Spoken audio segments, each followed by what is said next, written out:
Alright, what's going on YouTube? Welcome back to another video, guys. And in this video, we are doing kind of a different video. I wanted to talk to you guys about how the future of Five Nights at Freddy's Tower Defense kind of worries me, I'm not gonna lie to you guys.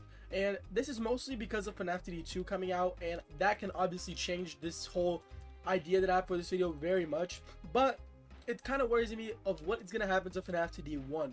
So let's talk about it. If you guys excited, hit like, subscribe. Don't forget to join my Discord server if you guys want to go ahead and submit your art. But also, don't forget to join my games Discord server. Yes, I'm working on a game right now. It's called Football Tower Defense. We made this server a couple of days ago. As you can see, we got some sneak peeks going on right there. If you guys want some more info, go ahead and join up, because the game isn't starting in development right now, and if you want to suggest any characters for the game and stuff like that, now would be the perfect time. But anyways, guys, back to the main focus of this video. FNAF TD1 has been on a very weird stage lately. Like a couple weeks ago, if you asked me, I would have said the player count was going down. There were some days where the player count even went to 2K, which yes, it's still a lot, but for FNAF TD standards, it was really low. Now today, time recording this video, it's a Thursday afternoon, and there's almost 7K, so it is pretty solid. It is pretty good. It's not near what the peak of FNAF TD1 was, where it was around, I would like to say, like Christmas event. That was around the peak of the game, where they used to average 15K, but 7K is still a lot, so that is really good. Like, the player count has been up and down depending on the updates. Like, some updates you'll see the player count barely go up, but some updates, like the season 1, did actually really good. So I have a mixed feeling, and I want to ask you guys this: are you guys logging in just for the updates? Like, is that what is going on? Like, are people not playing the game, and then whenever an update drops, you guys log in? And if the update is good, like the season 1, for example, people will stay playing for the next couple of days. But if it's like a weekly character, I see that the player count dips a lot after the update. So let me know if I'm right about that. But that's the main thing right now. Now, another problem is FNAF TD2, because one of the main things that is leading to a lower player count in FNAF TD is because of the update schedule, which I don't think it's a problem. I agree with. The devs do need time to release an update, but now, as you can see, they switched to a bi-weekly, as we obviously been knowing. And the problem with bi-weekly is because this is Roblox. People here have a short attention span. There's games releasing every single day. You got new games dropping. So it is really hard for a game to succeed having updates every 2 weeks. Thankfully, FNAF TD1 already had a big fan base before it switched to bi-weekly. Like, I think all the games should start with weekly and then switch to bi-weekly if they see it's not doable. Because it's really hard to start off a game bi-weekly, especially if it's a new game, guys.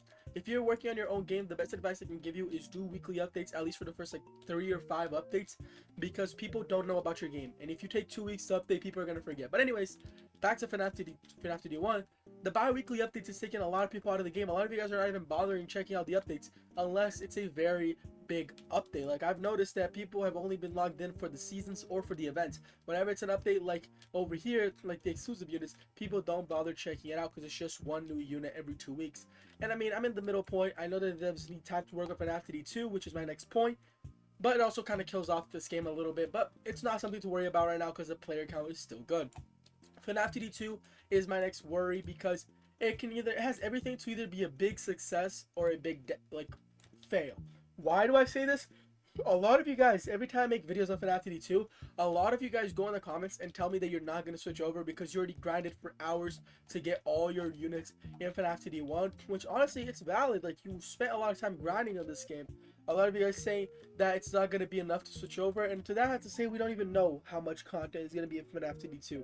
And from what we do know, we are going to have a lot. We're going to have shiny units, we're going to have like the whole new UI, we're going to have different gameplay systems, new models, so it is going to be a big change.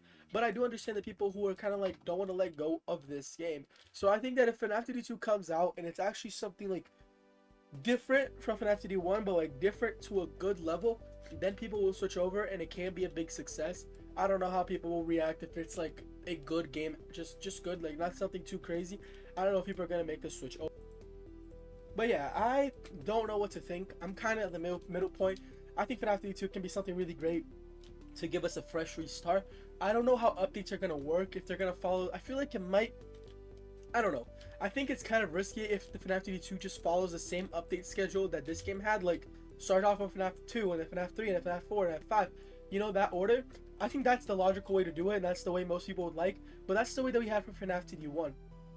So I don't know how they're going to work, but I think that one thing that they need to make sure they do is not copy the units from FNAF TD1.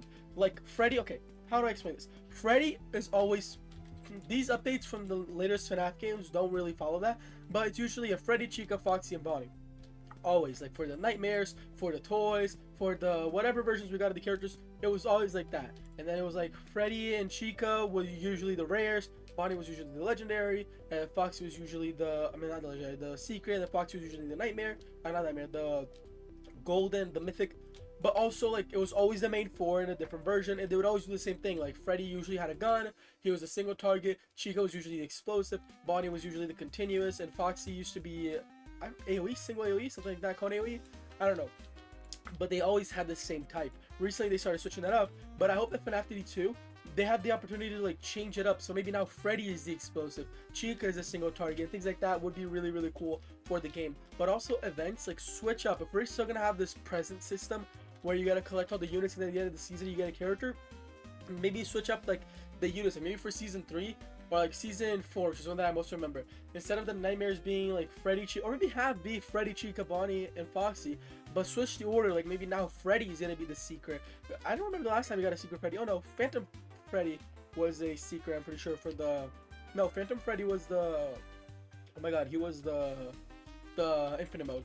But you guys know what I mean, like switch it up so it's not the exact same thing. If it's the exact same thing with different models and different animations, I feel like that may cause a little bit of for the players to switch over if they feel like it's the same. We definitely need more game modes, or at least like different mechanics. Like All-Star Tower Defense added a new like typing system, kind of like Pokemon in a way, where like Freddy, let's say Freddy's a green type, right? In the map there's like green, yellow, purple, whatever enemies, and there's different types. So if Freddy's a green is super effective against blue. So if you're going to play a blue map, maybe you should bring green units. So you'd bring a Freddy, you'd bring a green Chica, a green this. They don't look green, but you know, their typing is green.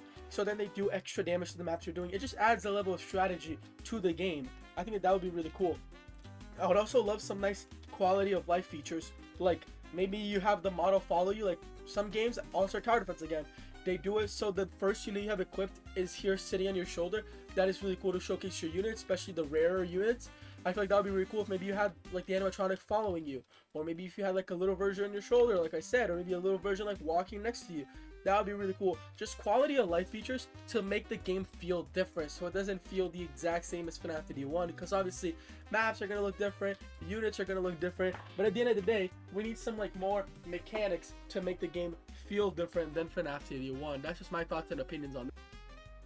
But anyways, guys, that is all I want to talk about. I just hope that the FNAF TD devs know what they're doing. They probably do, and got everything figured out for FNAF TD1, FNAF TD2, and all of the above, guys. Let me know your thoughts on all this in the comments down below. Don't forget to join my Discord server for my Roblox game. Please, please, please, your support will be greatly appreciated.